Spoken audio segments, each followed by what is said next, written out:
Morning. So we're out here on the land, dumped tons of leaves, mulch from tree jobs, and here's what we got so far. The logs, we're gonna take those to where the mill is. This is just a spot to hold them for a while.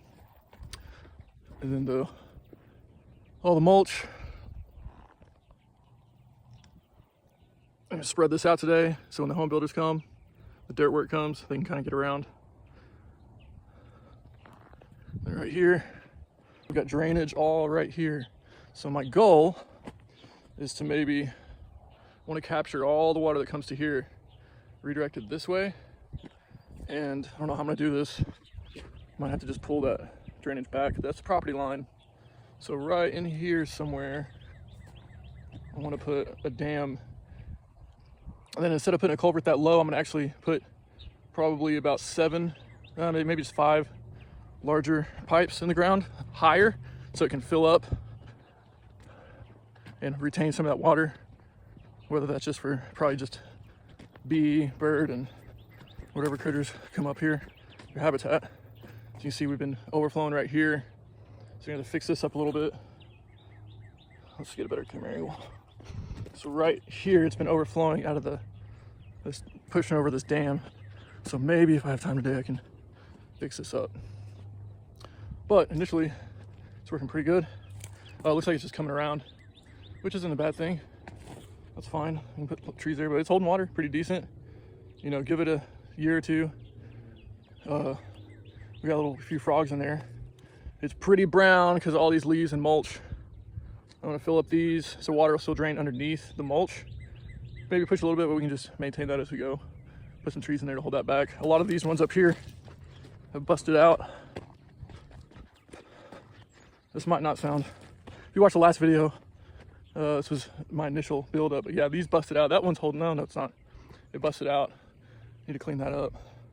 This little dam busted out. We're trying to just slow this water down. This was an initial setup. Oh yeah, it pushed out big time. It filled a lot of that up.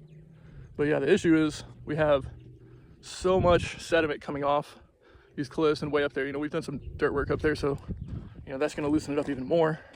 So the goal is not to lose any of that material, because the more we lose, the less we have up here, and the less soil we can build.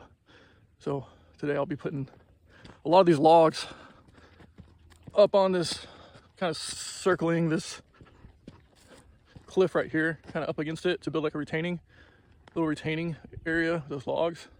And then I'll pile any kind of mulch behind those to hold moisture, hold that water back. And then, but honestly, up there is where a lot of the work's gonna have to happen, because we got to slow it down up there before we can slow it down here.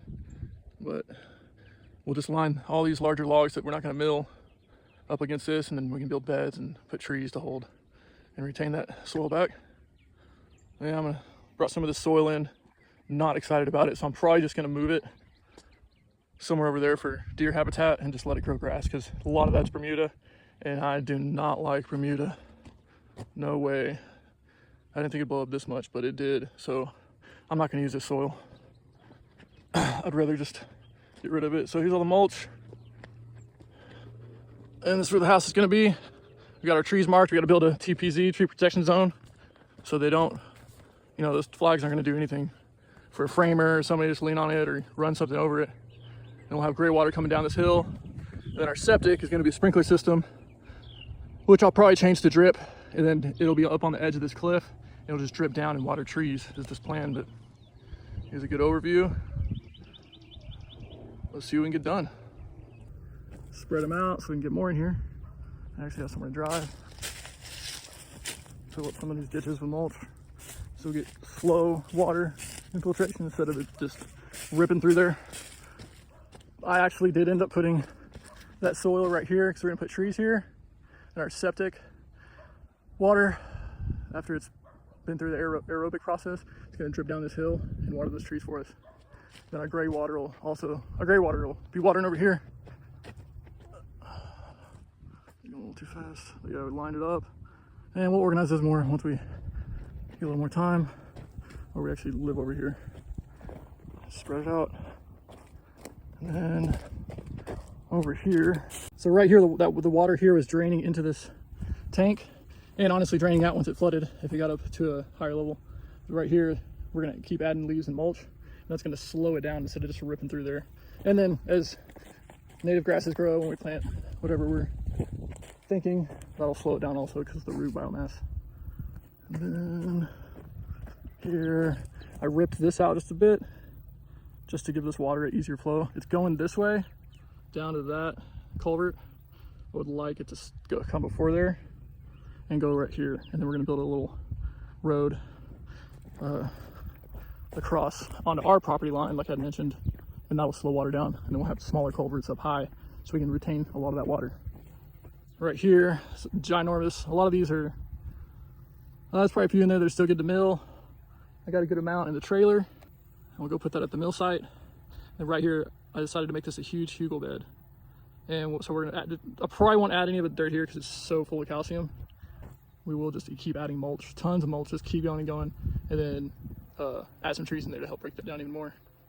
And that'll hold this bank back, and it's leaking here. It's a slow leak from this little tank. It's leaking slowly, so it'll just constantly water those trees, and probably get some cypress in there. Some riparian plants would be great. Honestly, make this a whole riparian zone because we get enough water. But yep, that's a wrap for today.